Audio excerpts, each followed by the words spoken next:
이제 다행이다. 잘 됐다. 잘 됐다. 네, 인수대비가 성종이 중전을 내쫓는 걸 찬성한 겁니다. 자, 그렇다면 이게 끝이었을까요? 응? 내보냈는데? 그 다음 드라마 장면들 기억해 보셔야죠. 아, 사야. 그렇죠. 아, 맞습니다. 진짜? 그로부터 3년 후 성종의 또 다른 명령이 떨어집니다. 쫓겨난 패비 윤 씨를 사사하라. 아이고야. 한마디로 패비 윤 씨를 죽이라는 겁니다. 교수님, 성종은 왜 3년이나 지나서 패비윤 씨를 죽이라고 명령을 내린 건가요? 신하들 사이에서 계속해서 패서인 되었지만 이 패비에 대한 처우가 너무 열악하니까 좀 보충을 해주라라고 하는 건의들이 이제 계속해서 이제 들어오는 것이죠. 성종 입장에서 생각했을 때 왕세자가 잘하고 이 왕세자가 잘하는 사이에서 신하들은 이 일을 그치지 않을 것이고, 그럼 언젠가 패비가 세자가 왕이 된 다음에 복권도 될 수 있지 않을까라고 하는 생각을 했던 것이고, 결국 그런 고민 끝에 성종은 내 대에 이것을 끝내야 되지 않을까라고 하면서 패비의 사사를 결정한 것 같습니다. 결국 성종이 결단을 내린 겁니다. 그리고 1482년 8월 16일 패비윤 씨는 결국 죽음을 맞이하게 됩니다.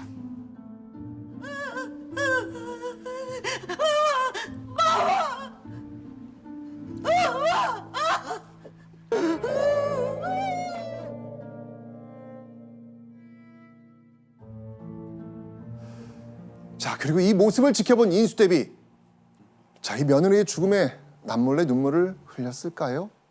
아니면 왕실의 안정을 위해 어쩔 수 없었다고 생각했을까요? 자, 어쨌건 그동안 인수대비를 골치 아프게 만들었던 며느리 윤 씨의 문제는 이렇게 일단락됐습니다. 이때가 인수대비의 나이 46살 때의 일입니다.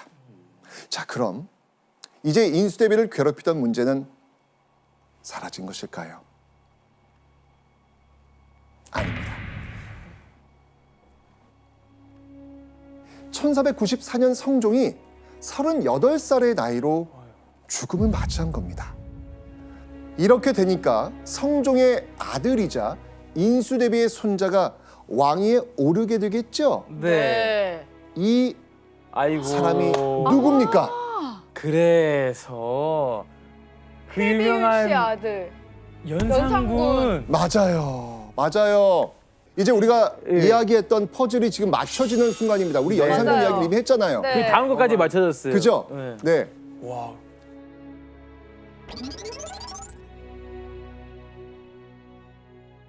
그렇게 10년의 세월이 흐릅니다. 인수대비의 나이도 어느덧 68세가 되었죠.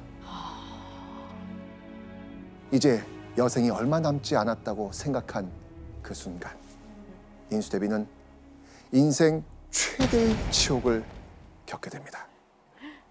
대체 무슨 일이었을까요? 아하.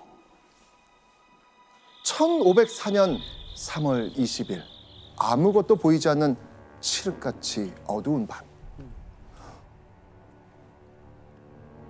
누군가 술에 취해 비틀거리며 인수대비의 처소 앞을 찾아옵니다.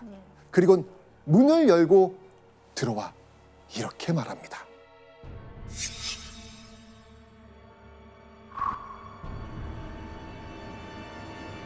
한 가지만 묻겠습니다. 대비는 어찌하여 우리 어머니를 죽였습니까?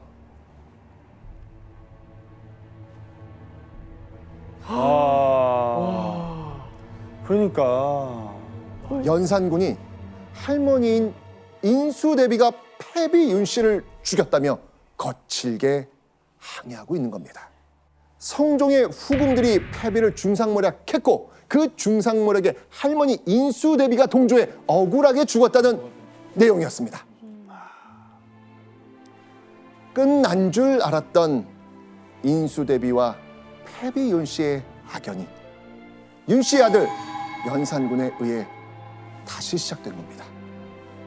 맞아요. 자, 심지어 야사에서는 이날요 연산군이 머리로 할머니 인수대비를 들이받았다, 와. 이런 이야기도 있어요. 이 사실에 충격받은 인수대비가 흉악하구나 하면서 충격을 받아 자리에 누웠다는 그런 야사의 기록이 있을 정도입니다.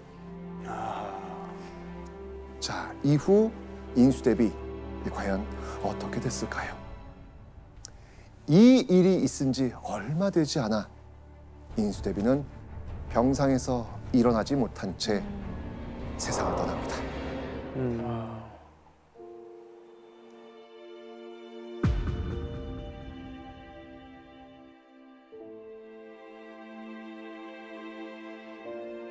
세조 때부터 예종, 성종, 연산군까지 4대에 걸쳐 왕실의 종친 여인으로서 최고의 자리를 누린 인수대비의 쓸쓸한 죽음이었습니다. 그런데 말이죠. 자, 우리는 여기서 궁금증을 제기할 수밖에 없습니다. 연산군의 주장처럼 인수대비는 진짜 패비윤 씨를 죽이는데 결정적 역할을 했을까요? 그래도 하지 않았을까요? 싫어했으니까. 네, 싫어했으니까. 패비를 죽여야 할 죄목이 100가지가 넘습니다. 주상! 그런데 말입니다. 연산군이 생각하고 우리가 처음 만났던 드라마 속 인수대비의 모습은 바로 기묘록이라는 야사의 기록들을 통해서 만들어진 이미지입니다. 이렇게 말이죠.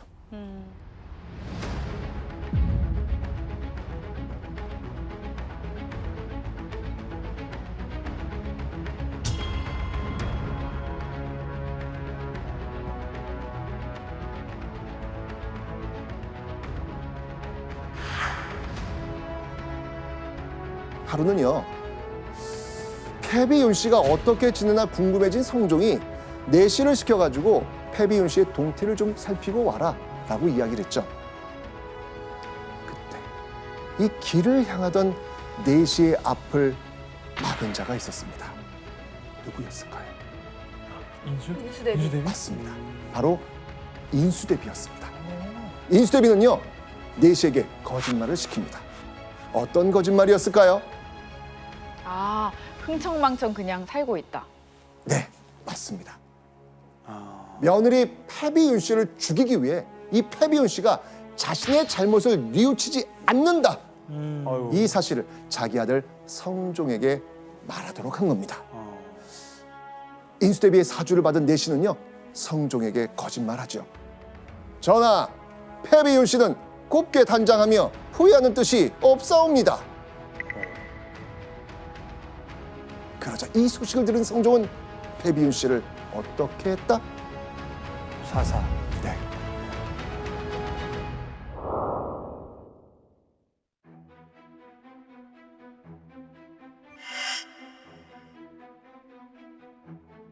어,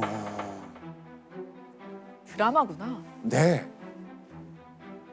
지금 이 기록을 토대로 대부분의 영화나 드라마에서는 인수대비가 며느리인 패비윤 씨를 죽음으로 몰고 간 주범으로 네. 그리고 있는 것입니다. 네. 그리고 야사뿐만이 아니고요.